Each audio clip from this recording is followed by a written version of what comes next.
How much can the Pentax K3 take? Oh, good question. How much can you give it? I've had very few adventures in the last 2 years for which my K3 was not around my neck. Every YouTube video I've made in the last 2 years has been primarily or entirely shot with my K3. It's not unheard of for me to drain 4 full batteries in a day digitizing roll after roll of film with my K3, just burning heat into the sensor and the LCD. Back when I was a runner, I would put 4 miles a night on my shoes, and my Rhodesian Ridgeback Hannah would run alongside me the whole time.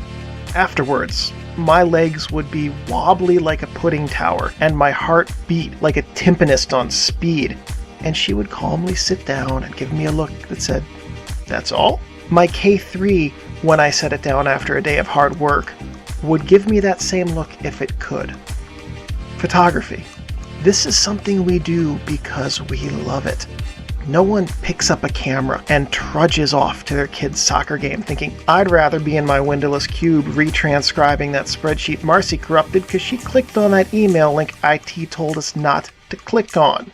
When you press that shutter button, it releases in your brain a dopamine drip, a sense building beyond the background radiation, a moving through you like the tingle that follows a stubbed toe. And for me, with my K3, almost every shot has that feeling. I love using this camera. I love holding it, feeling the weight around my neck, and looking through the eyepiece at my friends, my family, other things that I love and want to remember as they are, recorded devoid of the fog of age and human memory. This narration, more than any I have written, vexed me like an incurable cough.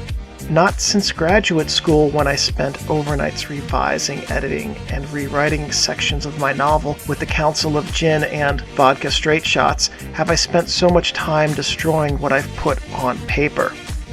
Innumerable versions of this narration fell to an avenging editorial angel, an anti-muse satiated only by delete and backspace. So I took a few months away from this narration to understand why I had so many problems with this piece.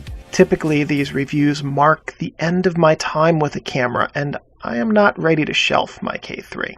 The highest and best accolade that one can afford a tool of any sort is to say that it does its job well and in a manner that makes the user want to use it again and more. As my K3 approaches 100,000 shutter actuations, it's safe to say that it does its job well and in a manner that makes me want to use it more. The K3 helps your photo memories turn out well. It meters well in complex situations and with difficult ultra-wide lenses. High contrast images with an ultra-wide lens trick most light meters into false readings. Not the K3.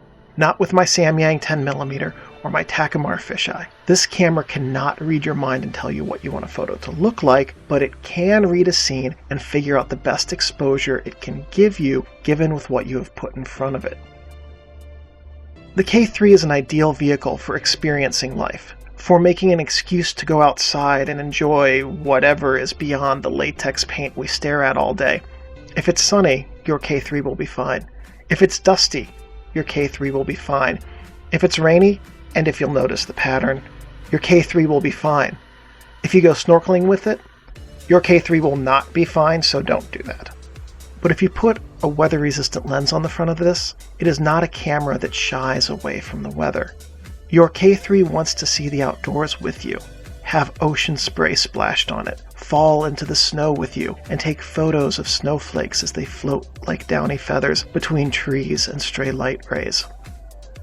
Use your camera as a vehicle for your experience. Experience your life through the viewfinder. Make reasons for yourself to look through it. Create a life of experiences that you will want to share now and in the future through your camera.